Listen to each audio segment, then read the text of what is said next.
যেই দল নামাজের সাথে সম্পর্ক রাখবে ওই দলের সাথে আমাদের থাকার দরকার আছে না নাই? যেই দল মসজিদের মধ্যে তালা লাগিয়ে দেয় ওই দলের সাথে আমাদের কোনো সম্পর্ক, যেই দল তাফসীর মাহফিলগুলো বন্ধ করে দেয় ওদের সাথে কোনো সম্পর্ক থাকবে নাকি? একটা দল কিয়ামত পর্যন্ত ইসলামের পক্ষে থাকবে, আবার একটা দল কিয়ামত পর্যন্ত ইসলামের বিপক্ষে থাকবে, ঠিক কি না? একটা দল কিয়ামত পর্যন্ত আবু জেহিল্লার পক্ষে থাকবে, আর একটা দল মুহাম্মদ সাল্লাল্লাহু, একটা দল কিয়ামত পর্যন্ত ইবলিসের পক্ষে থাকবে, আর একটা দল কিয়ামত পর্যন্ত সাইয়েদনা আদমের দলে থাকবে, ঠিক কি না? একটা দল কিয়ামত পর্যন্ত সাইয়েদনা মূসার দলে থাকবে, আর একটা দল কিয়ামত পর্যন্ত ফেরাউনের দলে থাকবে, আবার একটা দল কিয়ামত পর্যন্ত নমরুদের পক্ষে থাকবে, আর একটা দল কিয়ামত পর্যন্ত জাতির পিতা ইব্রাহিমের পক্ষে থাকবে, ঠিক কি না? এজন্য করে আমরা নবীদের দলে থাকতে রাজি আছি না নাই? যারা এই নবীদের দল করবে, যেই দল নামাজ হবে ওই দলের সাথে আপনি যদি সম্পর্ক রাখেন, যেই দল জান্নাতের কথা বলবে, যেই দল জাহান্নাম থেকে আপনাকে বিরত রাখবে, যেই দলের নেতা নামাজি হবে ওই দলের কর্মীরাও নামাজি হবে। আর এই সমাজের মধ্যে এমন নেতা খুঁজে পাওয়া যায় যেই দলের মধ্যে এমন নেতা আছে পশ্চিম কোন দিকে এটাও চেনে না, এমন নেতা আছে না নাই? এমন নেতার সংখ্যা কম না বেশি? এই নেতার সাথে আমাদের কোনো সম্পর্ক, ওযু জানে না, গোসল জানে না, নামাজ পড়ে না, এমন নেতার সংখ্যা কম না বেশি? এদের সাথে আমাদের কোনো সম্পর্ক, কারণ তারা শুধুমাত্র ক্ষমতাকে টিকিয়ে টাকার জন্য এরা মুসলমানদের কষ্ট দেয়, ঠিক না?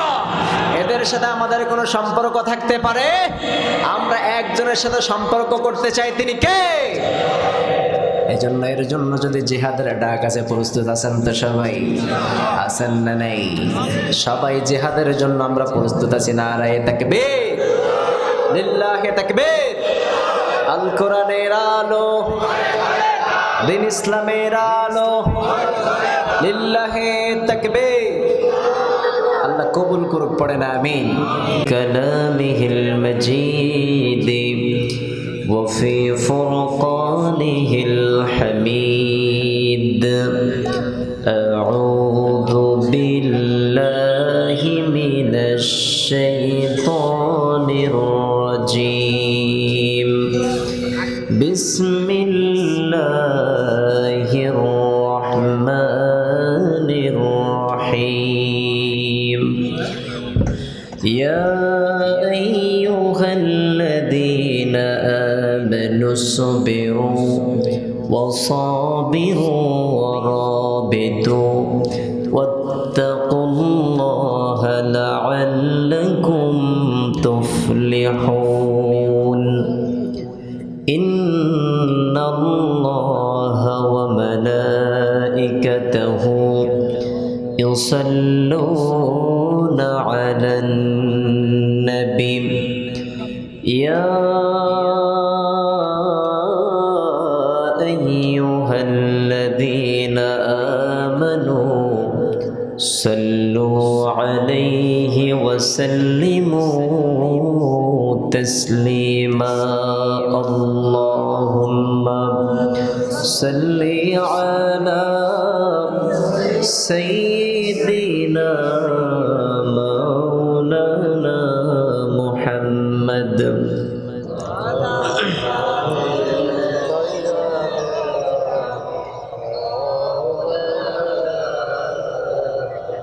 اللهم صل على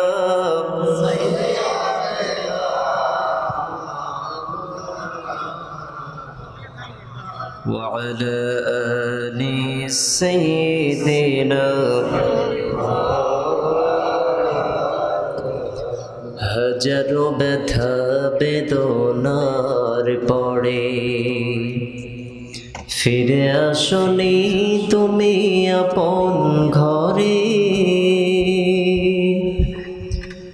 দিনের আলো তুমি ছড়িয়ে দিতে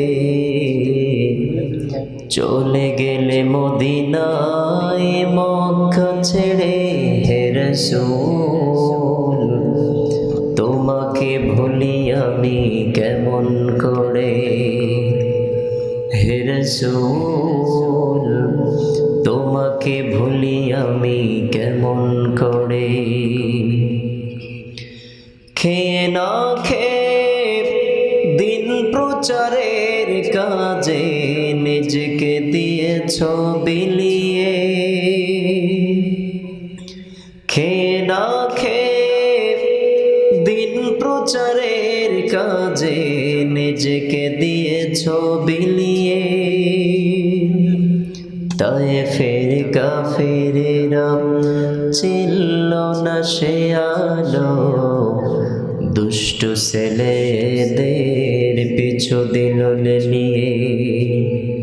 পাথরের আঘাতে ক্ষত বিক্ষত হয়ে সারা শরীর থেকে রক্ত ঝরে।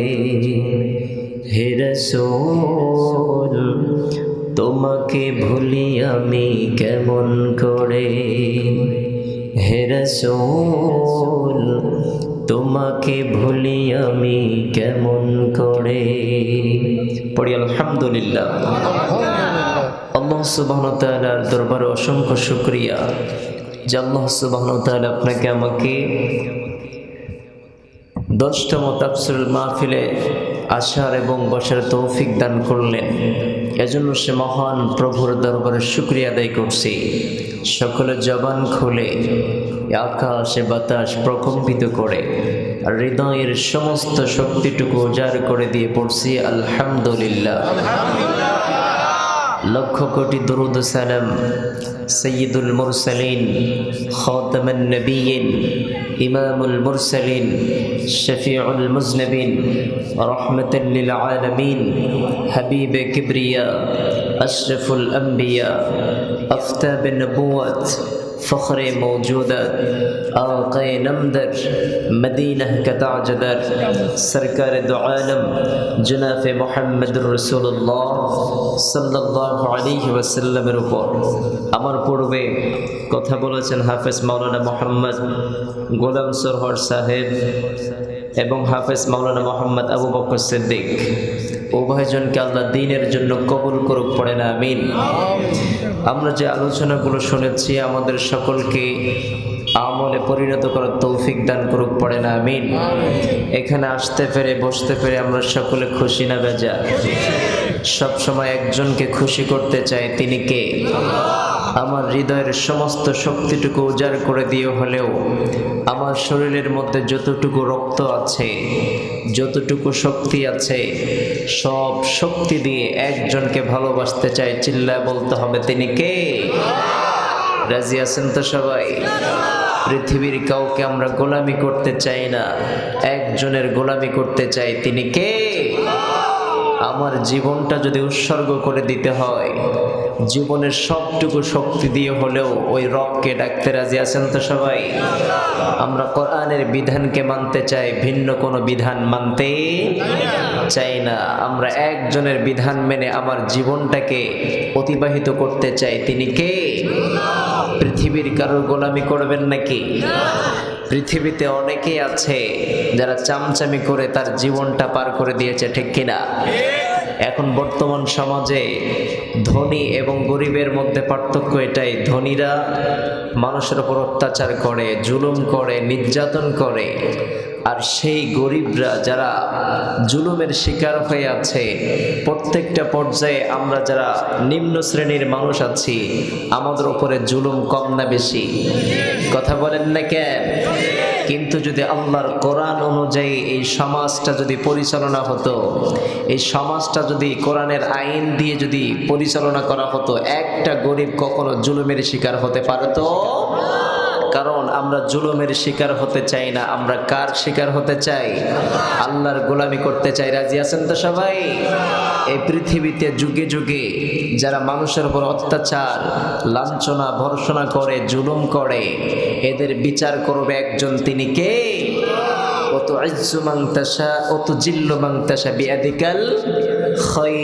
আল্লাহ তাআলা বললেন, আমি আল্লাহ তাআলা সম্মান দেওয়ার মালিক। সকালে যাকে ক্ষমতার চেয়ারে বসাই, বিকালবেলা ক্ষমতার চেয়ার থেকে তাকে লাথি মেরে বের করে দেয়, ঠিক কিনা? আমি আল্লাহ তাআলা ইচ্ছা করলে একটা মজলুম ব্যক্তিকে সম্মানিত করতে পারি, আবার একটা বাদশাহকে মুহূর্তের মধ্যে অপমান করে তার সিংহাসন থেকে নামাতে পারে একজন, তিনি কে? এজন্য করে আমরা পৃথিবীর কাউকে ভয় করতে চাই না, একজনকে ভয় করতে চাই, তিনি কে? আমার 30 তারিখে একটা মাহফিল ছিল, মাহফিলটা বন্ধ করে দিয়েছে। সমাজের মধ্যে এটা প্রচলন হয়ে গিয়েছে। বিগত 15-16 বছর আমরা দেখেছি রাজনৈতিক কারণে কোরআনের মঞ্চগুলো তারা দখল করে নিয়েছে। আবারও একটা দল সেই পর্যায়ে চলে যাচ্ছে, চিল্লায় বলেন ঠিক কিনা? এগুলোকে বন্ধ করার দরকার আছে না নাই? কথা বলেন না কেন? কিন্তু আমরা তাওহীদের জনতা এখন যদি বাড়াবাড়ি করতে চাই, কে রাজপ্রাসাদের মালিক, কে শত কোটি টাকার মালিক, এটা আমরা দেখতে চাই না। আমরা এই মঞ্চ থেকে কোরআনের আলোচনা শোনার জন্য এসেছি, ঠিক কিনা? এখান থেকে আমরা একটা ফায়সা কথা বলতে চাই না, আমরা কোরআন থেকে আলোচনা শুনতে এসেছি। রাজি আছেন না নাই? এজন্য করে যারা এই কোরআনের মাহফিলগুলো বন্ধ করতে চায়, যারা এই কোরআনের আইনটা বন্ধ করতে চায়, কিয়ামত পর্যন্ত যদি চেষ্টা করে এই কোরআনের বিধান কি তারা এক চুল পরিমাণও তার আইনকে বন্ধ করতে পারবে? যারাই বন্ধ করতে এসেছে তাদের নাম নিশানা আছে। আবু জেহেল, আবু লাহাব, উতবা, শাইবা, তারা কোরআনের সারা জীবন বিরোধিতা করেছে, তাদের অস্তিত্ব আছে নাকি? কথা বলেন না কেন? কিন্তু যারা এই কোরআনের আইনটাকে বাস্তবায়ন করার জন্য যুগে যুগে নিজের জীবনটাকে উৎসর্গ করে দিয়েছে, তাদের নাম ইতিহাসের পাতায় স্বর্ণাক্ষরে লেখা আছে না নাই?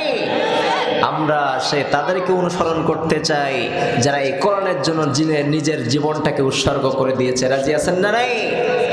যত সাহাবায়ে কেরাম কোরআনের জন্য নিজের জীবনটা উৎসর্গ করেছে, দুনিয়ায়ও তাদের সম্মান দিয়েছে কে?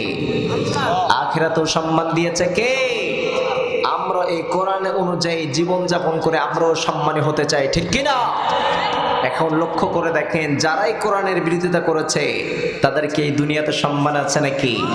বিগত 16-17 বছর যারা কোরআনের বিরোধিতা করেছে তাদের নাম নিশানা আছে নাকি? কথা বলেন না কেন?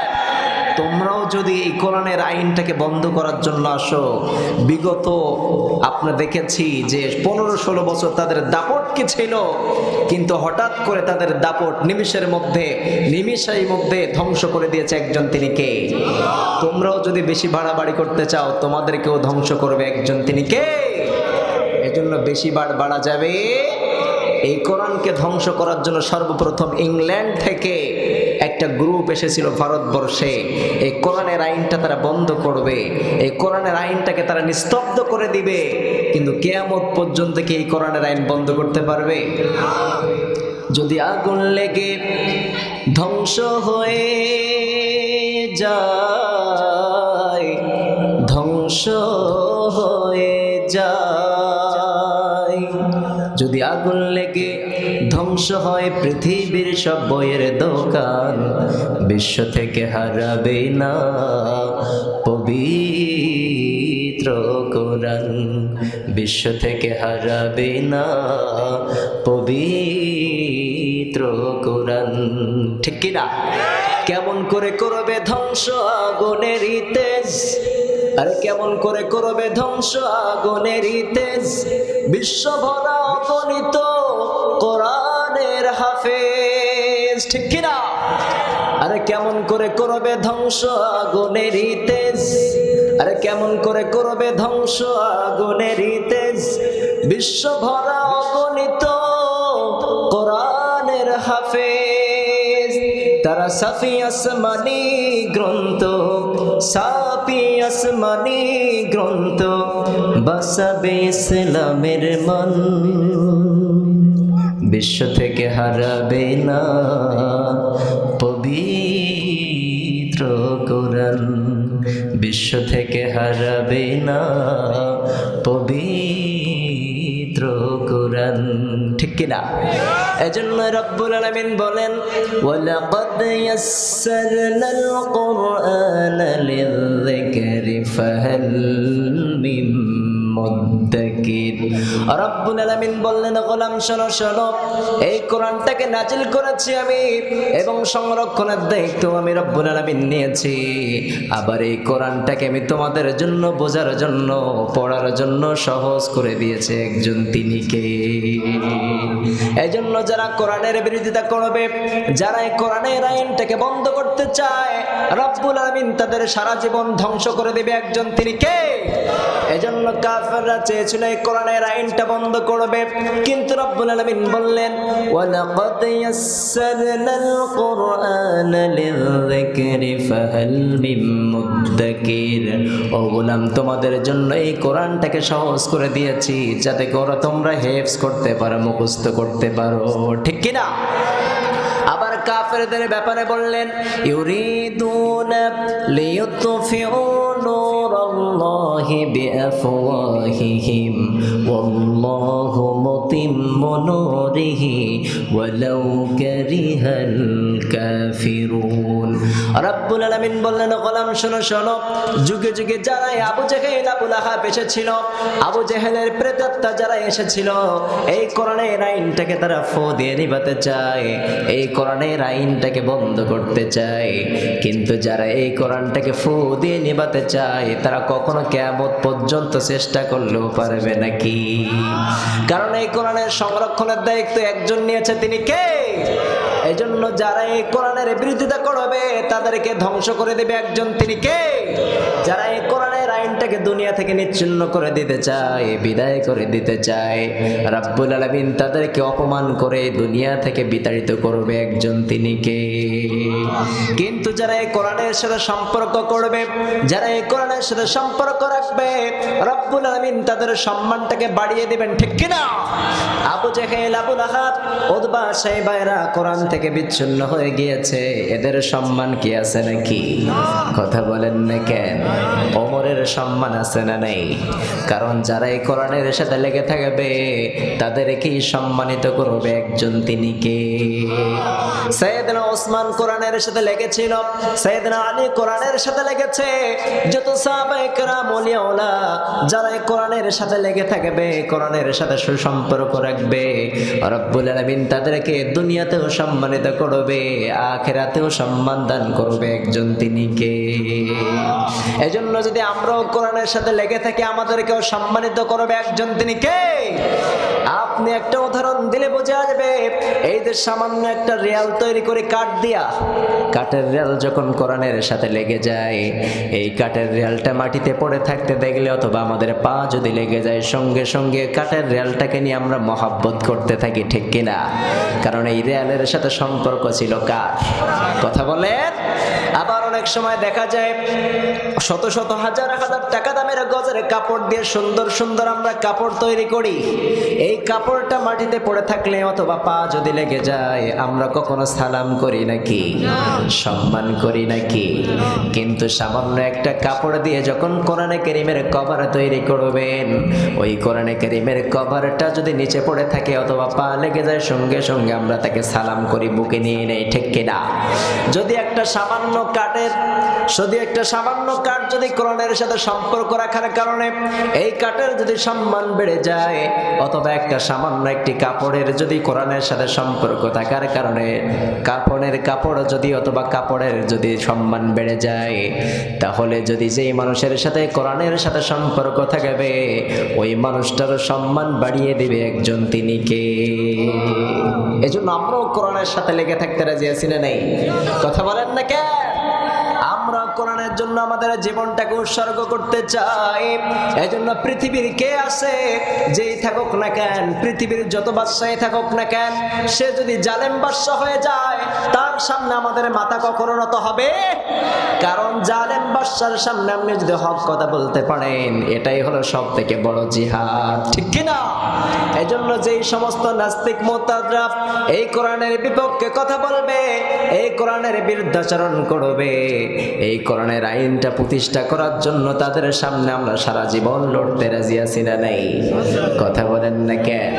মুসলমান কখনো বিড়ালের বাচ্চা হতে পারে না, মুসলমান সব সময় বাঘের বাচ্চা, ঠিক কিনা?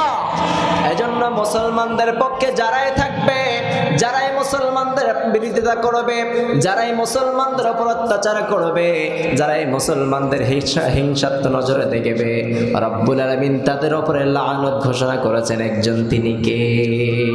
এজন্য যারাই কোরআনের সাথে সম্পর্ক রাখবে তাদের সাথে আমাদের সম্পর্ক রাখার দরকার আছে না নাই? যেই দল নামাজি হবে, যেই দল নামাজের সাথে সম্পর্ক রাখবে, ওই দলের সাথে আমাদের থাকার দরকার আছে না নাই?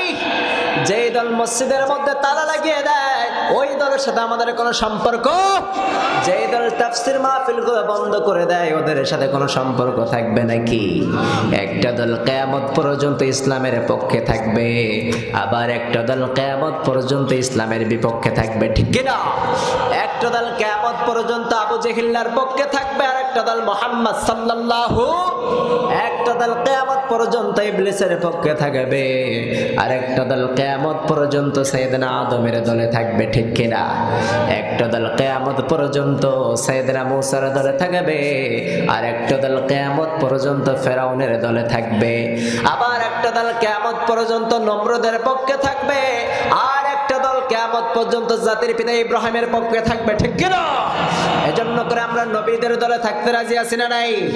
যারা এই নবীদের দল করবে, যেই দল নামাজ হবে, ওই দলের সাথে আপনি যদি সম্পর্ক রাখেন, যেই দল জান্নাতের কথা বলবে, যেই দল জাহান্নাম থেকে আপনাকে বিরত রাখবে, যেই দলের নেতা নামাজি হবে, ওই দলের কর্মীরাও নামাজি হবে। আর এই সমাজের মধ্যে এমন নেতা খুঁজে পাওয়া যায়, যেই দলের মধ্যে এমন নেতা আছে পশ্চিম কোন দিকে এটাও চেনে না, এমন নেতা আছে না নাই? এমন নেতার সংখ্যা কম না বেশি? এই নেতার সাথে আমাদের কোনো সম্পর্ক, ওযু জানে না, গোসল জানে না, নামাজ পড়ে না, এমন নেতার সংখ্যা কম না বেশি? এদের সাথে আমাদের কোনো সম্পর্ক, কারণ তারা শুধুমাত্র ক্ষমতাকে টিকিয়ে টাকার জন্য এরা মুসলমানদের কষ্ট দেয়, ঠিক না? এদের সাথে আমাদের কোনো সম্পর্ক থাকতে পারে? আমরা একজনের সাথে সম্পর্ক করতে চাই, তিনি কে? এর জন্য যদি জিহাদের ডাক আছে, প্রস্তুত আছেন তো সবাই? আছেন না নাই? সবাই জিহাদের জন্য আমরা প্রস্তুত আছি। নারায়ে তাকবীর, লিল্লাহি তাকবীর। আল কোরআনের আলো, দিন ইসলামের আলো, লিল্লাহি তাকবীর। আল্লাহ কবুল করুক, পড়ে না আমিন। রোম সম্রাট ছিলেন ওমরে ফারুকের জামানায়। রোম সম্রাট ছিলেন সব থেকে বড় বাদশাহ। আমাদের বাদশার সাথে একটু যদি ছবি তুলতে পারি, আমাদের সম্মান বেড়ে যায় কি যায় না? কথা বলেন না কেন? সেই সময় রোম সম্রাট ছিলেন সব থেকে বড় বাদশাদের মধ্যে একজন। অস্ত্র শস্ত্রের দিক থেকে এক নম্বরে ছিলেন। তো রোমের বাদশা চিন্তা করলেন যে মুসলমানদের সাথে আমাদের কোনো সামনাসামনি কোনো সাক্ষাৎ হয় নাই, জিহাদের কোনো সাক্ষাৎ হয় নাই। যারা মুসলমান যারা ছিলেন, রোম সম্রাট তাদেরকে ভয় পেতেন মুসলমানদেরকে। তো গোয়েন্দা হিসাবে রোম সম্রাট আগে পাঠিয়ে দিলেন যে মুসলমানদের সাথে আমাদের প্রথম সরাসরি কোনো সাক্ষাৎ হয় নাই, সরাসরি জিহাদের ময়দানে আমরা অংশগ্রহণ করি নাই, আমরা মুসলিমদের সাথে জিহাদ করতে চাই, তোমরা যাও গুপ্তচর হিসাবে চলে যাও, যে মুসলিম সৈন্যের মধ্যে কেমন তাদের পরিকল্পনা চলতেছে, কেমন তাদের উৎসাহ আছে, জিহাদের প্রস্তুতি কেমন চলতেছে, এই প্রস্তুতি দেখার জন্য একজন গুপ্তচর পাঠিয়ে দিলেন। এটা গোটা বিশ্বের মধ্যে গুপ্তচর ঢুকে আছে। আমাদের বাংলাদেশ সেনাবাহিনীর মধ্যেও অনেক গুপ্তচর থাকতে পারে, কারণ এক এক দেশের গুপ্তচর এক এক দেশের সেনাবাহিনীর সাথে সম্পর্ক রেখে সেই দলের কি পরিকল্পনা করতেছে, এই পরিকল্পনাটা তাদের রাষ্ট্রের সামনে তুলে ধরা এই গুপ্তচরের কাজ। তো সাইয়েদনা ওমর ফারুকের জামানায় ইটালির রোম সম্রাট বললেন, যাও মুসলমানদের মধ্যে কি জিহাদের পরিকল্পনা চলতেছে, আমরা মুসলমানদের সাথে জিহাদের ঘোষণা করতে চাই, মুসলমানদের সাথে আমরা জিহাদ করতে চাই এখন সরাসরি সামনাসামনি, তোমরা চলে যাও। একজন গুপ্তচর মুসলমানদের সৈনিকের কাছ থেকে গুপ্তচর হিসেবে চলে গেলেন, খোঁজ খবর নিয়ে রোম সম্রাটের কাছে চলে আসলেন। রোম সম্রাট জিজ্ঞাসা করলেন, ও গুপ্তচর, মুসলমানদের মধ্যে কি তুমি দেখে এসেছো? মুসলমানদের মধ্যে মধ্যে কেমন যুদ্ধের প্রকৌশল তারা তৈরি করতেছে, এত শক্তিশালী কেমন করে হয় তারা। এজন্য রোম সম্রাটের বিরুদ্ধে যখন এই কথা বললেন, গুপ্তচর তখন রোম সম্রাটকে বললেন, ও সম্রাট সাহেব, মুসলমানদের মধ্যে এমন কোন শক্তি নাই, তাদের অস্ত্র শস্ত্র সব দিক থেকে কম আছে, জিহাদের জন্য প্রস্তুতিও কম আছে। এমন জিহাদের সৈনিক তারা পাঠাবে যারা মাঠে কৃষিকাজ করে, আবার দুর্বল মুসলমান যারা না খেয়ে আছে অথবা ব্যবসার উদ্দেশ্যে রওনা হয়েছে এমনও মুসলিম জাতি আছে, তারা এই জিহাদে অংশগ্রহণ করবে। তাদের মধ্যে কোনো অস্ত্রধারী তেমন কোনো যোদ্ধা নেই, কিন্তু তারা কেমন ভাবে বড় বড় যুদ্ধের মধ্যে জিহাদ করে তারা বিজয়ী হয়ে যায়। রোম সম্রাট তখন চিন্তা করলেন, ঠিক আছে, যেহেতু মুসলমানদের মধ্যে জিহাদের সংখ্যা কম আছে, তাদের থেকে 3 থেকে 4 গুণ জনসংখ্যা আমাদের মধ্যে জিহাদের প্রস্তুতির জন্য প্রস্তুত, আমাদের যোদ্ধারা তাদের জন্য প্রস্তুত আছে। রোম সম্রাট এবারে জিহাদের জন্য প্রস্তুতি গ্রহণ করলেন। মুসলমানদের মধ্য থেকে কিছু সংখ্যক মানুষ সেখানে চলে গেলেন, মুসলমানদের থেকে 3 থেকে 4 গুণ বেশি ইটালির সম্রাট পাঠিয়ে দিলেন, রোম সম্রাট পাঠালেন, জিহাদের জন্য প্রস্তুত হয়ে গেলেন। কিন্তু রোম সম্রাট বললেন, তোমরা জিহাদের যুদ্ধের ফলাফল যাই হোক না কেন, হারো আর যেত না কেন, জিহাদের ময়দান থেকে তোমরা কিছু সংখ্যক মুসলমানদেরকে আটক করে নিয়ে আসবা, কারণ তাদের শুনেছি তাদের ইমানের পাওয়ার অনেক বেশি আছে, তারা ইমানের পাওয়ার সব থেকে বেশি আছে। কেমন ইমানের পাওয়ার আমি দেখতে চাই। রোম সম্রাট এই আদেশ দিয়ে পাঠিয়ে দিলেন। রোম সম্রাট যখন এই আদেশ করলেন, জিহাদের ময়দানে মুসলিমরাও চলে আসলেন। মুসলিমরাও আসার পরে তুমুল আকারের জিহাদ শুরু হয়ে গেলেন। এর মধ্যে সেনাপতির দায়িত্ব ছিলেন হুযায়ফা রাদিয়াল্লাহু আনহু। সাইয়েদনা হুযায়ফা রোম সম্রাটের বিরুদ্ধে জিহাদের জন্য পরিকল্পনা করলেন। এই রোম সম্রাটের বিরুদ্ধে যখন জিহাদের পরিকল্পনা করলেন, সাইয়েদনা ওমর ফারুক রাদিয়াল্লাহু আনহু সাইয়েদনা হুযায়ফাকে সেনাপতির দায়িত্ব দিয়ে জিহাদের ময়দানে পাঠালেন। তার মাত্র বয়স হলো 22 থেকে 23 বছর বয়স। কয় বছর? 22 থেকে 23 বছরের যুবক একটা সেনাপতির দায়িত্ব পেয়েছেন। আর আমাদের সমাজে 22 থেকে 23 বছরের যুবকদেরকে যদি বিবাহের জন্য উৎসাহ করা হয়, বলে এখন নিজের পায়ে দাঁড়াইতেই পারি নাই, আছে না নাই? কথা বলেন না কেন? নিজের পায়ে দাঁড়াইতে পারি নাই, কিন্তু একজন বীর যোদ্ধা 22 থেকে 23 বছরের যুবককে সেনাপতির দায়িত্ব দিয়ে পাঠালেন। আর আমরা বলি এখনো বিয়ের জন্য উপযুক্ত হতে পারি নাই, আছে না নাই?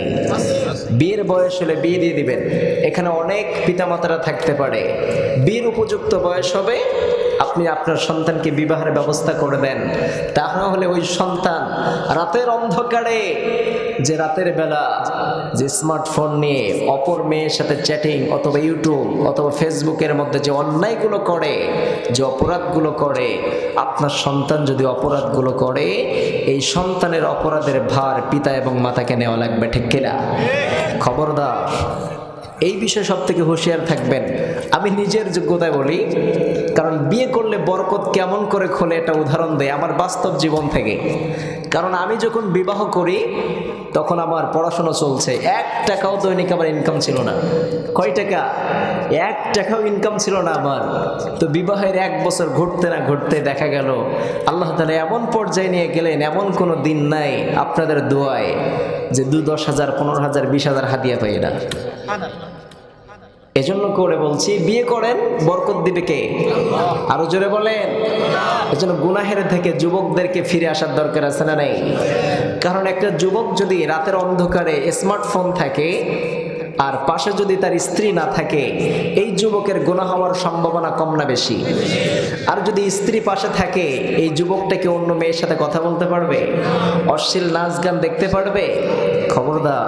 এজন্য পিতামাতাকে বলে যায়, যেই সমস্ত যুবকরা এখানে আছো, তোমাদেরকে বলে যায়, হয়তো আপনার পিতামাতাকে বলবেন, না হলে আপনি নিজে কাজ শুরু করে দিবেন, তাহলে আপনার বিবাহের জন্য প্রস্তুতি আপনাকেই গ্রহণ করতে হবে।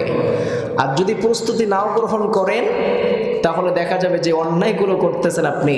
যদি পিতামাতা বিয়ে দিতে চায় আপনাকে, আর যদি বিবাহ না করে এড়িয়ে গিয়ে আপনি রাতের অন্ধকারে দিনের আলোতে প্রকাশ্যে অপ্রকাশ্যে মেয়েদের সাথে হোক, যেভাবে হোক, যে অন্যায় অপরাধগুলো করবেন, এই অপরাধের ক্ষমা আছে নাকি? কথা বলেন না কেন? 7 প্রকারের যুবককে আল্লাহ তাআলা আরশে আজিমের নিচে ছায়া দান করবে, সুবহানাল্লাহ পড়েন। এর মধ্যে 1 নম্বর হচ্ছে আশ-শাবুল্লাযী আ'বুদুল্লাহ ফি শাবাবিহি, যেই যুবক যৌবন বয়সে একজনের ইবাদত করে, তিনি কে? এজন্য যৌবন বয়সে ইবাদত করব কার?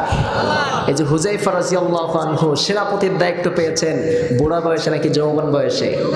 কথা বলেন না কেন? তারপরে যুবক, এই যুবক বয়সে সেনাপতির দায়িত্ব পেয়ে গিয়েছেন। আমাদের কেউ ইসলামের বিরুদ্ধে কেউ যদি আচরণ করে, প্রত্যেকটা যুবককে ইসলামের জন্য তরবারি নিয়ে ঢাল নিয়ে আবারও দাঁড়াতে হবে। চিল্লায় বলেন ঠিক কিনা? এজন্য করে আমরাও চাই আমাদের ছোট্ট থেকে সন্তানরা ইসলামের জন্য জীবন দেওয়ার জন্য গড়ে উঠুক, ঠিক কিনা? এজন্য আমাদেরকে ফিলিস্তিনের দিকে তাকিয়ে দেখেন, ছোট্ট ছোট্ট বাচ্চা তার মা যোদ্ধা করার জন্য যোদ্ধা হিসাবে দিনের রাস্তায় ছেড়ে দিয়েছে। চিল্লায় বলেন ঠিক কিনা? আল্লাহর কোরআনকে বিজয় করার জন্য আমার বাচ্চা কেন, বিশ্বনবী সাল্লাল্লাহু আলাইহি ওয়াসাল্লাম একবার জিহাদের জন্য মাল কালেকশন করতেছে, যে জিহাদের ময়দানে অনেক খরচের ব্যাপার, অনেক টাকা পয়সার ব্যাপার, তোমরা কে কে আছো আমাকে সাহায্য করো তোমরা। তো অনেক সাহাবায়ে কেরাম বিভিন্ন জায়গা থেকে বিভিন্ন সাহাবায়ে কেরাম যেমন সামর্থ্য তেমন দান করে যাচ্ছেন। কিন্তু জিহাদের ময়দানে একজন মহিলা আসলেন। বিশ্বনবীর দরবারে একজন মহিলা আসার পরে বিশ্বনবীকে বললেন, একটা কলিজার টুকরা ছোট্ট একটা ফুটফুটে সন্তান বিশ্বনবীর দরবারে হাজির করলেন। বিশ্বনবী সাল্লাল্লাহু আলাইহি ওয়াসাল্লাম মহিলাকে জিজ্ঞাসা করলেন, ও মহিলা শোনো শোনো, জিহাদের ময়দানে যাওয়ার জন্য সবাই দান করতেছে, তুমি কি কিছু দান করতে চাও নাকি? ওই মহিলা বললেন, ইয়া রাসূলুল্লাহ, আমি তো দান করার জন্যই এসেছি। সুবহানাল্লাহ পড়ে। ওই মহিলা বললেন, ইয়া রাসূলুল্লাহ, আমি দান করার জন্য জিহাদের ময়দানে সবাই দান করতেছে, কিন্তু দান করার জন্য আমার সমস্ত ঘর তন্ন তন্ন করে খুঁজেছি, কিন্তু আমার ঘরের মধ্যে স্বর্ণ অলংকার টাকা পয়সা কিচ্ছু। আপনার জিহাদের জন্য আপনাকে মহাব্বত করে দ্বীনের খাতিরে ইসলামের পতাকাকে উড্ডীন করার জন্য আমার স্বামী জিহাদের ময়দানে নিজের জীবনটা উৎসর্গ করে দিয়েছে। সুবহানাল্লাহ পড়েন। আমার দেওয়ার মতো কেউ নাই গো নবী, আমার দেওয়ার মতো কিচ্ছু নাই, কিন্তু নবী আপনাকে আমার জীবনের থেকে বেশি ভালোবাসি, আপনার কোরআনকে জীবনের থেকে বেশি ভালোবাসি, দ্বীন ইসলামকে আমার জীবনের থেকে সব থেকে বেশি ভালোবাসি, কিন্তু এই জিহাদের ময়দানে দেওয়ার মতো আমার কোনো সম্পদ নাই, কোনো টাকা পয়সা নাই, কোনো অলংকার নাই, কিছুই নাই গো নবী। ও নবী, আমার এই কলিজার টুকরা ছোট্ট সন্তানকে আপনার জন্য হাদিয়া হিসাবে নিয়ে এসেছি গো নবী। আপনার যে জিহাদের ময়দানে ঢালের অভাব হতে পারে, অস্ত্রের শাস্ত্রের অভাব হতে পারে গো নবী, আপনার জিহাদের ময়দানে ঢালের অভাব হতে পারে, কিন্তু আমার সন্তানকে নিয়ে এসেছি জিহাদের ময়দানে শরীক হওয়ার জন্য। আমি জানি আমার সন্তান আপনার জিহাদের জন্য একটা ঢাল উঁচু করার শক্তি রাখে, একটা তরবারি উঁচু করার শক্তি রাখে না গো নবী, কিন্তু আমার সন্তানকে এই জন্য নিয়ে এসেছি যে সময় আপনার ঢালের অভাব হয়ে যাবে, আমার সন্তানকে ঢাল হিসাবে আপনার জন্য ব্যবহার করবেন। হুযায়ফা রাদিয়াল্লাহু আনহু তুমুল আকারে যুদ্ধ ঘোষণা করলেন, জিহাদের ময়দানে অস্ত্র চালাচ্ছেন, এমন সময়ে মুসলমানদের মধ্যে একটা ভয়ঙ্কর বিপদ দেখা দিয়েছে। কিছু সংখ্যক বন্দী করে 40 জন সাহাবায়ে কেরামকে বন্দী করে ইটালের সম্রাট নিয়ে গেলেন, রোম সম্রাটের কাছে নিয়ে গেলেন। 40 জনকে যুবককে বন্দী করে 40 জন মুসলিম সাহাবীকে বন্দী করে রোম সম্রাটের সামনে যখন নিয়ে গেলেন, এরপর রোম সম্রাটের সামনে যখন নিয়ে যাওয়া হলো, রোম সম্রাটের মধ্যে অনেক রাজ্য পরিচালনার জন্য অনেক লোক বসে আছে, অনেক লোক যখন বসে আছে, এমপি মন্ত্রী সবাই বসে আছে। বাদশা যখন আসবে হুকুম করবে 40 জন মুসলমানকে হত্যা করে ফেলো, এই আদেশ শোনার জন্য সবাই বসে আছে। কিন্তু রোম সম্রাট যখন পদার্পণ করলেন, রাজসভাতে পদার্পণ করার পরে বললেন, মুসলমানদের বাহিনীকে আমার সামনে নিয়ে এসো। এরপরে বললেন, মুসলমানদের মধ্যে তোমাদের সেনাপতিকে? সাইয়েদনা হুযায়ফা রাদিয়াল্লাহু আনহু হাত উঁচু করে বললেন, এই জিহাদের সেনাপতির দায়িত্ব সাইয়েদনা ওমর ফারুক আমার উপরে দান করেছে। সুবহানাল্লাহ। রোম সম্রাট সাইয়েদনা হুযায়ফাকে পাশে এনে বসালেন। সব রাজসৈন্যের মধ্যে, রাজসভার মধ্যে সবাই অবাক হয়ে গেলেন। আমরা মনে করলাম একটু পরে আদেশ হয়ে যাবে, এই 40 জন মুসলমানদেরকে হত্যা করে ফেলো, তাদেরকে গর্দান কেটে দুনিয়া থেকে বিদায় করে দাও। কিন্তু রোম সম্রাটের আজকে ভিন্ন একটা আচরণ দেখলাম। সাইয়েদনা হুযায়ফাকে তার পাশে বসালেন। পাশে বসানোর পর সাইয়েদনা হুযায়ফাকে বললেন, ও হুযায়ফা শোনো শোনো, তোমার বয়স হচ্ছে 22 থেকে 23 বছর, চেহারা সুন্দর তোমার হয়েছে, কিন্তু তোমাকে একটা অফার আমি দিতে চাই। ও হুযায়ফা, তুমি যদি অফারগুলো নিতে চাও, এখান থেকে তোমাকে মুক্ত করে তোমাকে বাসায় ফিরে দিব। এক নম্বর অফার শোনো ও হুযায়ফা, এক নম্বর অফার হলো তুমি যদি ইসলাম ধর্ম ছেড়ে দাও, ইসলাম থেকে বিরত থাকো, ইসলাম যে তোমার মধ্যে আছে, মুসলমানদের তো যে আছে, এই মুসলমানদের তো তোমাকে ছেড়ে দিতে হবে, ইসলাম তোমাকে ছেড়ে দিতে হবে। তোমাদের মধ্যে যে ঈমান আছে, ঈমান থেকে দূরে আসতে হবে। তুমি যদি ঈমান থেকে দূরে আসো, ঈমান থেকে যদি তুমি বের হয়ে ঈমান ছাড়তে পারে, জীবন উৎসর্গ করবে, কিন্তু ঈমান ছাড়বে, ঈমান ছাড়বে না। কারণ আমরা ঈমান ছাড়তে চাই না। আমরা একজনের জন্য আমরা জীবনকে উৎসর্গ করতে চাই। চিল্লা বলতে হবে, তিনি কে? সাইয়েদনা হুযায়ফাকে পাশে বসালেন। রোম সম্রাট বললেন, ও হুযায়ফা শোনো শোনো, এক নম্বর অফার হলো তুমি যদি ইসলাম ধর্ম ছেড়ে দাও, এক নম্বর অফার হলো তোমার এই যে যুদ্ধ অপরাধী, যুদ্ধের মধ্যে যে সৈন্যগুলো বন্দী করেছি, যত সাহাবায়ে কেরাম বন্দী হয়েছে, সব সাহাবায়ে কেরামকে ছেড়ে দিব, এই 40 জন বন্দীকে ছেড়ে দিব। দ্বিতীয় নম্বর অফার হলো, দ্বিতীয় নম্বর অফার তোমাকে করতেছি, ও হুযায়ফা শোনো শোনো, আমার ঘরে একটা সুন্দরী মেয়ে আছে, আমার এই সুন্দরী মেয়ের সাথে তোমাকে বিবাহ দান করব। তৃতীয় নাম্বার শর্ত হলো তুমি যদি ইসলাম ধর্ম ছেড়ে দাও, ইসলাম থেকে বিরত থাকো, আমার রোম সম্রাটের অর্ধেক রাজ্য তোমার নামে লিখে দেব। আর কিছুদিন পরে যদি আমি দুনিয়া থেকে বিদায় হয়ে যাই, পুরো রোমের সব মালিকানাত্ব তুমি ভোগ করবে, সব কিছু তুমি চার্য পরিচালনা করবে। এই অফারে তোমাকে দিলাম, শুধুমাত্র ইসলামকে ছেড়ে দিতে হবে। নাউজুবিল্লাহ পড়েন। সাইয়েদনা হুযায়ফা সঙ্গে সঙ্গে বললেন, হে রোমের কুত্তা। কি ঘোষণা করলেন? কালগুন বললেন, হে রোমের কুকুর বলে ঘোষণা করলেন। আর সাইয়েদনা হুযায়ফার চক্ষু লাল হয়ে গেলেন। সভাসদের মধ্যে যতগুলো মন্ত্রী ছিল, যতগুলো সভা সদস্য ছিল, সবাই অবাক হয়ে গেলেন। যেই বাদশার সামনে কোনো বাদশা মাথা উঁচু করে কথা বলে না, চোখ গরম করে কথা বলে না, চোখ উঠায় কোনো কথা বলে না, কিন্তু ছোট্ট একটা বালক 22 থেকে 23 বছরের বাচ্চা রোম সাম্রাজ্যের মধ্যে ঢুকে রোমের পাশে বসে, রোম সম্রাটের পাশে বসে কুত্তা বলে গালি দিয়েছে। এটা হলো ইমানি পাওয়ার, ঠিক কিনা? সাইয়েদনা হুযায়ফা রাদিয়াল্লাহু আনহু যখন এই ভাষা অবলম্বন করলেন, রোমের বাদশা অপমান হয়ে বাসার মধ্যে ফিরে গেলেন, রোমের মধ্যে চলে গেলেন, অন্ধের মহলে চলে গেলেন। আর আদেশ করলেন, এই 40 জন যুদ্ধ অপরাধীকে, এই 40 জন বন্দীকে আমার কারাগারে বন্দী করে রাখো। এই বাদশা যখন কারাগারে বন্দী করে রাখলেন, হুযায়ফাকে খবর দিলেন, হুযায়ফাকে আলাদা করে রাখো তোমরা, কারণ এই হুযায়ফার কত বড় চর্বি হয়েছে, কত বড় ইমানি পাওয়ার হয়েছে আমি দেখে নিব। কারণ আমাকে সে অপমান করেছে, শুধু অপমান করে না, আমাকে কুত্তা বলে গালি দিয়েছে। এরপরে ডাক্তারকে আদেশ করলেন, ও ডাক্তার যাও, চলে যাও, হুযায়ফাকে সবসময় খেয়াল খুশি রাখবা, খেয়াল রাখবা যাতে করে তার কোনো খাবার দিবা না, পানিও পান করাবা না।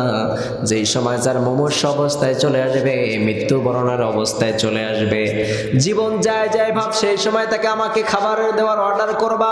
সেই সময় হুযায়ফার সামনে খাবার নিয়ে যাবা, আর আমাকে এসে বলবা হুযায়ফার প্রায় শেষ সময় চলে এসেছে। এরপরে একদিন, 2 দিন করে প্রায় 1 সপ্তাহ চলে গিয়েছে। 1 সপ্তাহ যাওয়ার পরে সাইয়েদনা হুযায়ফার সামনে যখন মুমূর্ষু অবস্থায় চলে আসলেন, হাত উঠানোর শক্তি নাই, পা উঁচু করার শক্তি নাই। এমন সময় হুযায়ফার এই অবস্থা দেখে ডাক্তার রোমের সম্রাটের কাছে চলে গেলেন। রোম সাম্রাজ্যে চলে যাওয়ার পর রোম সম্রাটকে বললেন, ও বাদশা নামদার, হুযায়ফার অবস্থা প্রায় শেষ সময়ে চলে এসেছে। এরপরে রোম সম্রাট আদেশ করলেন, এরপরে এখন নিয়ে যাও। ক্ষুধার্ত অবস্থায়, সে ক্ষুধার্ত অবস্থায় 1 সপ্তাহ প্রায় না খাওয়া।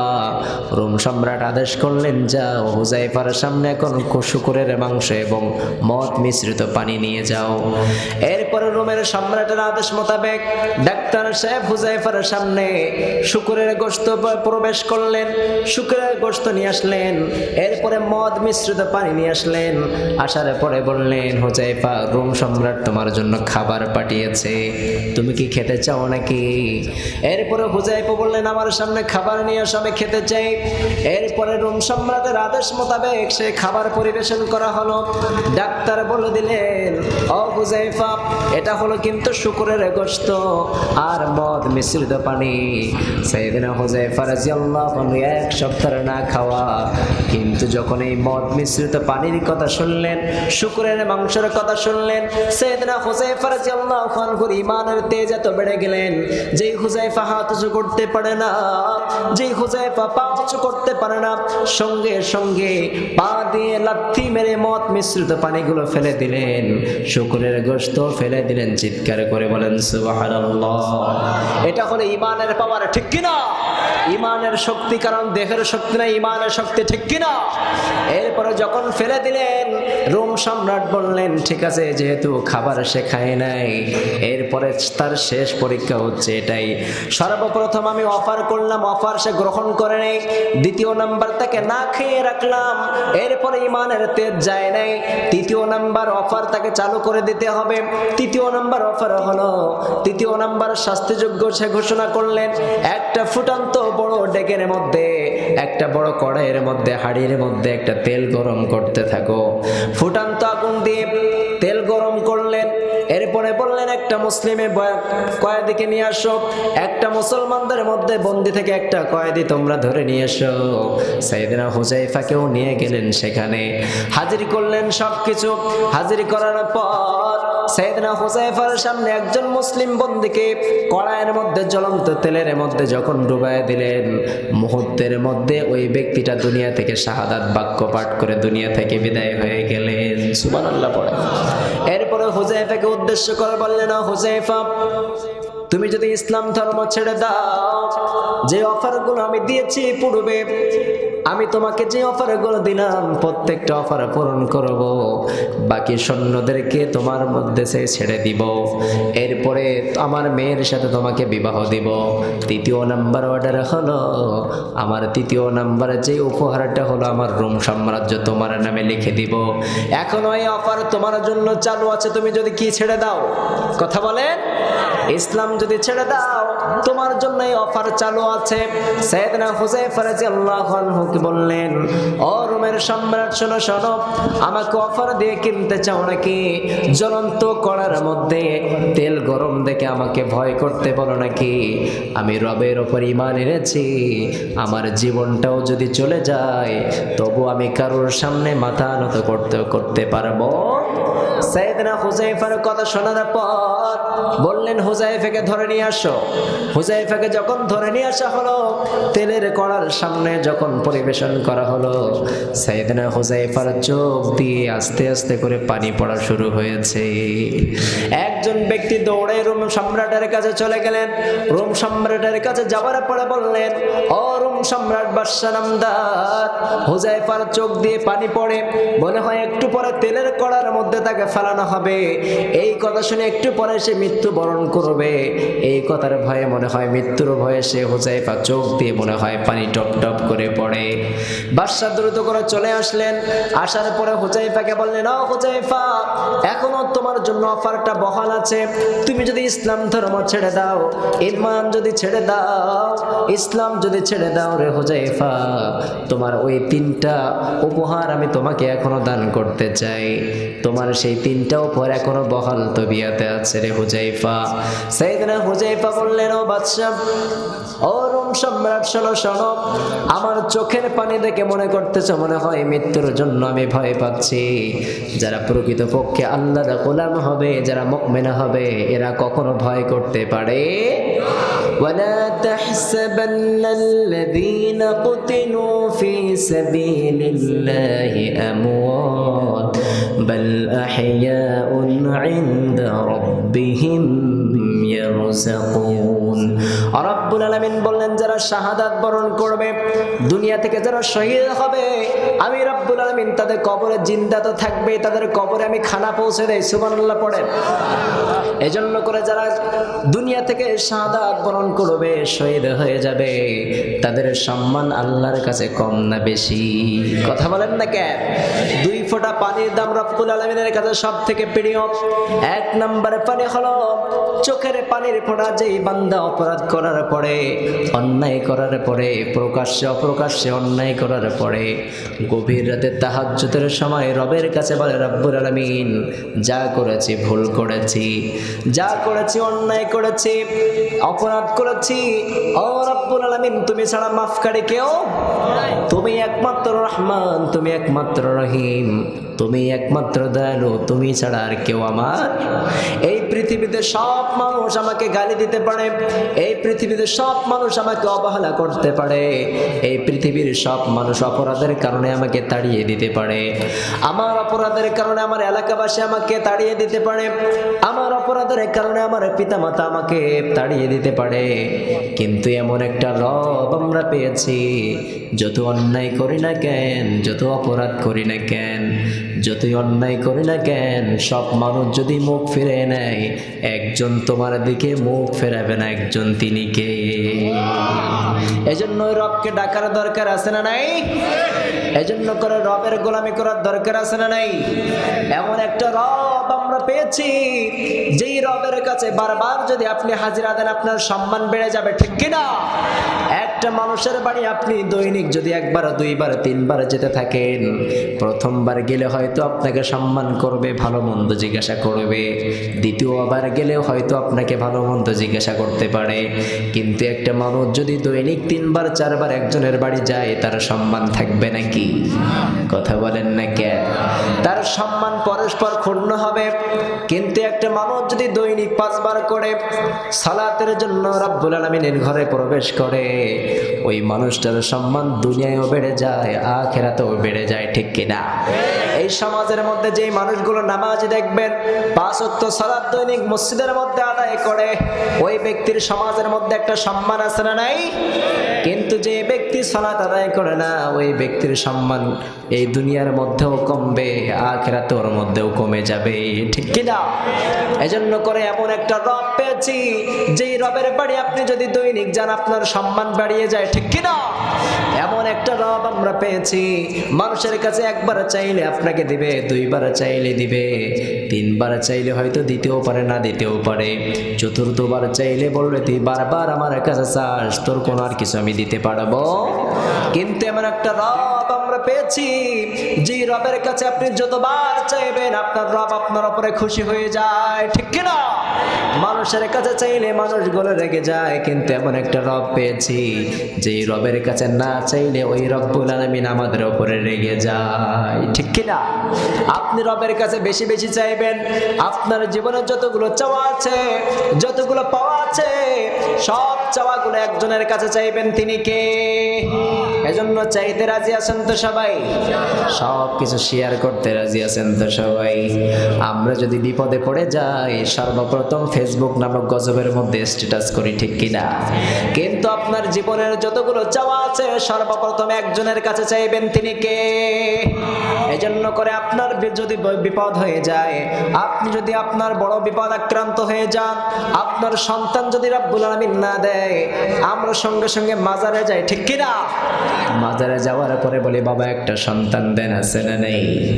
বাবা কি সন্তান দিতে পারে নাকি? সন্তান দেওয়ার মালিক কে? সন্তান না দেওয়ার মালিক কে? কাউকে ছেলে দেন, তিনি কে? আবার ছেলে দেন না মেয়ে দেন, তিনি কে? আবার কাউকে ছেলেও দেয় না, মেয়ে দেয় না, তিনি কে? এজন্য করে সব কিছু চাইবেন একজনের কাছে, তিনি কে? চাইতে রাজি আছেন তো সবাই? চাইলে খুশি হয় কে? না চাইলে রেগে যায় কে? আমরা চাইতে সব রাজি আছি তো সবাই? এমন একটা রব পেয়েছি, তিনি কাউকে জন্ম দেয় নাই, কারো থেকে জন্ম নেয় নাই, তিনি হলেন এক, তার আর কোনো শরীক নাই। এমন একটা রব পেয়েছি, চিল্লায় বলতে হবে তিনি কে? এজন্য রব্বুল আলামিন তার পরিচয় ধরার জন্য সংক্ষিপ্ত একটা সূরা নাজিল করলেন। সকলে আমার সাথে বলেন, কুল হুয়াল্লাহু আহাদ আল্লাহুস সামাদ লাম يلد ولم يولد ولم يكن له كفوا أحد এজন্য রব্বুল আলামিন বলেন আমি এমন একটা রব, আমি কাউকে জন্ম দেয় নাই, আমি হলাম এক, আমার কোনো শরীক নাই, আমি কাউকে জন্ম দেই নাই, আমার থেকে কেউ জন্ম নেয় নাই, আমি রব্বুল আলামিন, আমার কোনো সন্তান নাই, আমার কোনো সন্তান হবার কোনো সম্ভাবনা আছে নাকি? কথা বলেন না কেন? কিন্তু এই সমাজের মধ্যে এমন একটা দল আছে যারা সাইয়েদনা ঈসা আলাইহিস সালাতু ওয়াস সালামকে আল্লাহর সন্তান মানে, আছে না নাই? নাউজুবিল্লাহ পড়েন। মারিয়ামকে রব্বুল আলামিনের বিবি মানে, কিন্তু রব্বুল আলামিন নিজেই জানিয়ে দিলেন আমার কোনো সন্তান নাই, আমার কোনো স্ত্রীও। এজন্য তাদের সাথে সম্পর্ক রাখা যাবে নাকি? এই সমাজের অনেক মুসলিমরা ভাবে কাদিয়ানীরা হয়তো মুসলমান, কিন্তু এরা কখনো মুসলমান হতে পারে? কারণ তারা একটা আকীদা আছে, তারা শুধু বলতে থাকে সাইয়েদনা ঈসা আলাইহিস সালাতু ওয়াস সালাম কার সন্তান, আবার সাইয়েদনা মারিয়াম আলাইহিস সালাতু ওয়াস সালাম কার স্ত্রী। নাউজুবিল্লাহ পড়বেন না। এজন্য এদের সাথে আমাদের কোনো সম্পর্ক থাকতে পারে? এজন্য সকল বলতে হবে কাদিয়ানীরা। সকলে চিৎকার করে বলেন কাদিয়ানীরা, আরো চিৎকার করে বলেন কাদিয়ানীরা। এদের সাথে মুসলিমদের কোনো সম্পর্ক। এজন্য করে রব্বুল আলামিন বলেন আমি রব্বুল আলামিন এক, আমার কোনো শরীক নাই, আমার সাথে কাউকে শরীক করবা। এজন্য করে আমরা রব্বুল আলামিনের সাথে কাউকে শরীক করতে চাই নাকি?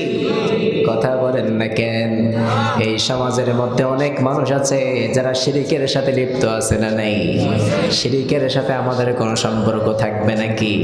শিরিকের সাথে আমাদের কোনো অস্তিত্ব থাকবে নাকি? গাছ আমার দেবতা নয়, সাপ আমার পূজনীয় নয়, তুলসী গাছ আমার দেবতা নয়, সাপ পশু পাখি আমার দেবতা নয়, আমরা একজনকে ইবাদত করি, চিল্লায় বলতে হবে তিনি কে? রাজি আছেন তো সবাই? আল্লাহ কবুল করুক, পড়ে না আমিন। সাইয়েদনা হুযায়ফা রাদিয়াল্লাহু আনহুকে অফার করলেন, ও হুযায়ফা তোমার অফারগুলো এখনো অব্যাহত আছে। সাইয়েদনা হুযায়ফার চোখ দিয়ে যখন পানি আসলেন, এরপরে রোম সম্রাট বললেন হুযায়ফা তুমি কি মৃত্যুর ভয়ে কি কান্না করো নাকি? সাইয়েদনা হুযায়ফা বললেন ও বাদশা, আমি আবার মৃত্যুর ভয়ে কখনো কান্না করি? আমি মৃত্যুর ভয়ে কখনো কান্না করি না, কারণ মুসলমান জাতি কখনো মৃত্যুর ভয় পায়? কারণ মুসলমান জাতি মৃত্যু বরণ করলে শাহাদাত বরণ করে, আর যারা শাহাদাত বরণ করবে তারা আল্লাহর জান্নাতে প্রবেশ করবে, ঠিক কি না? প্রত্যেকটা মুমিনদের জন্য পরীক্ষা আছে না নাই? এজন্য রাব্বুল আলামিন বলেন আল্লাযী খালাকাল মাউতা ওয়াল হায়াতা লিয়াবলুয়াকুম আইয়ুকুম আহসানু আমালা ওয়া হুয়াল আজিজুল গফুর। রাব্বুল আলামিন বললেন গোলাম শোনো শোনো, হায়াত এবং মওতের মধ্যখানে একটা সময় আছে না নাই? এই সময়টা তোমাকে পরীক্ষা করবেন একজন, তিনি কে? সাইয়েদনা ইব্রাহিম আলাইহিস সালাতু ওয়াস সালাম কেউ পরীক্ষা করলেন একজন, তিনি কে? সাইয়েদনা ইব্রাহিম আলাইহিস সালাতু ওয়াস সালাম প্রত্যেকটা পদে পদে পরীক্ষা দিয়েছেন, রাব্বুল আলামিন প্রত্যেকটা পদে পদে পরীক্ষা নিয়েছেন। আর সাইয়েদনা ইব্রাহিম আলাইহিস সালাতু ওয়াস সালাম প্রত্যেকটা পরীক্ষায় পদে পদে পরীক্ষা দিয়ে উত্তীর্ণ হয়েছেন, ঠিক কি না? আমরা হলাম সেই ইব্রাহিমের সন্তান, ঠিক কি না? রাব্বুল আলামিন বললেন মিল্লাত আবিকুম ইব্রাহিম হুয়া সাম্মাকুমুল মুসলিমিন। রাব্বুল আলামিন বলেন মুসলমানদের পিতা হিসেবে সাইয়েদনা ইব্রাহিমকে পাঠিয়ে দিয়েছেন একজন, তিনি কে? কিন্তু 15-16 বছর একটা দল জাতির পিতা হিসেবে ঘোষণা করেছেন, আমরা মানি। আমাদের জাতির পিতার নাম কি? জোরে বলতে হবে তিনি কে? সাইয়েদনা ইব্রাহিম আমাদের জাতির পিতা। অন্য কোন জাতির পিতাকে আমরা গ্রহণ করতে চাই? আমাদের জাতির পিতার নাম কি? সকলে চিল্লায় বলেন জাতির পিতার নাম কে? সাইয়েদনা ইব্রাহিমকে জাতির পিতা মেনে নিয়েছি, আর আমাদের জাতির পিতা হুকুম করেছে অন্য কোন ধর্মের সাথে আমাদের কোনো সম্পর্ক রাখা যাবে? সাইয়েদনা জাতির পিতা সর্বপ্রথম মূর্তি ভেঙে আমাদেরকে শিখিয়ে দিয়েছেন, ঠিক কি না? এজন্য মূর্তির সাথে আমাদের কোনো সম্পর্ক থাকতে পারে? আমরা একজনের সাথে সব সময় সম্পর্ক করতে চাই, তিনি কে? এরপরে সাইয়েদনা হুযায়ফা রাদিয়াল্লাহু আনহু মনে করলেন বাদশা নামদার এসে বললেন, ও হুযায়ফা শোনো শোনো, তোমার চোখ দিয়ে বারবার ফোঁটা ফোঁটা পানি পড়ে কেন? সাইয়েদনা হুযায়ফা বললেন, মনে করেছো মৃত্যুর ভয়ে আমার চোখ দিয়ে মনে হয় পানি পড়ে। ও বাদশা শুনে রাখো, আমি মৃত্যুর ভয়ে আমি হুযায়ফা কখনো কান্না করি? আমি এই জন্য আমার চোখ দিয়ে কান্না চলে আসছে। আমি রব্বুল আলামিনকে কতটা ভালোবাসি, একটাই মাত্র আমি জীবন পেয়েছি, এই একটাই জীবন দিয়ে কেমন করে প্রমাণ করব রব্বুল আলামিন তোমাকে কতটা ভালোবাসি।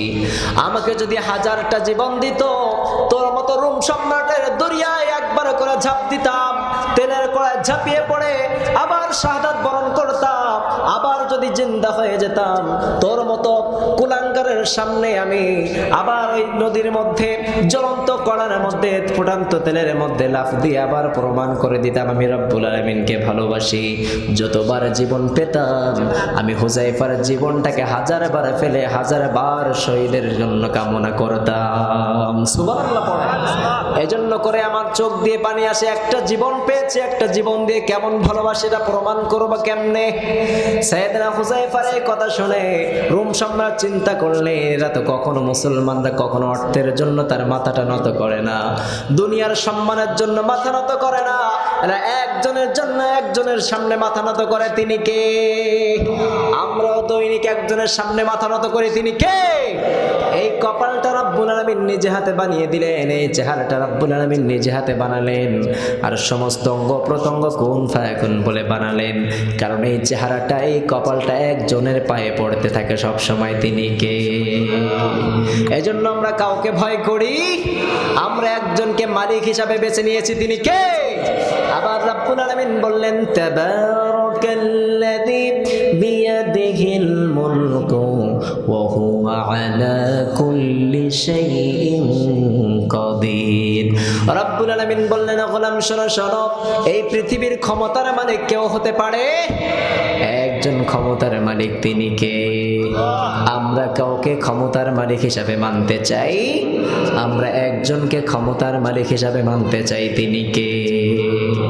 সাইয়েদনা হুযায়ফার কথা শুনে রোম সম্রাট বললেন, ও হুযায়ফা, তোমার সব বন্দীদেরকে আমি ছেড়ে দিতে পারি, শুধুমাত্র একটা শর্ত, তোমাকে আমিও ছেড়ে দিব, তোমার বন্দীদেরকেও ছেড়ে দিব, শুধুমাত্র যদি আমার কপালের মধ্যে একটা চুম্বন করতে পারো, তোমার সব বন্দীদেরকে আমি মাফ করে দিব। হুযায়ফা আবার চিন্তা করে দেখলেন, আমার তো খারাপ কোনো কথা বলে নাই, কারণ ইসলামের দিকে তাকিয়ে এই সময় প্রত্যেকটা মুসলমানকে জিহাদের ময়দানে অংশগ্রহণ করতে হচ্ছে।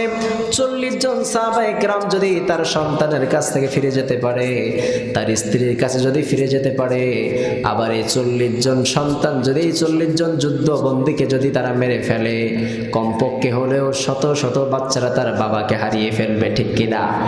এই 40 জন স্ত্রী তার স্বামীকে হারিয়ে ফেলবে।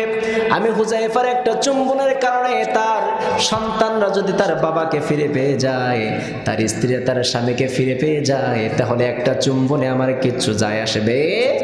সাইয়েদনা হুযায়ফা রোম সম্রাটের কপালে একটা চুমু এঁকে দিলেন, আর বিনিময়ে রব্বুল আলামিনের সন্তুষ্টি অর্জন করলেন, এবং 40 জন যুদ্ধে বন্দীকে রব্বুল আলামিন তাদের বাড়ি উত্তমভাবে পৌঁছে দিলেন। সুবহানাল্লাহ পড়েন।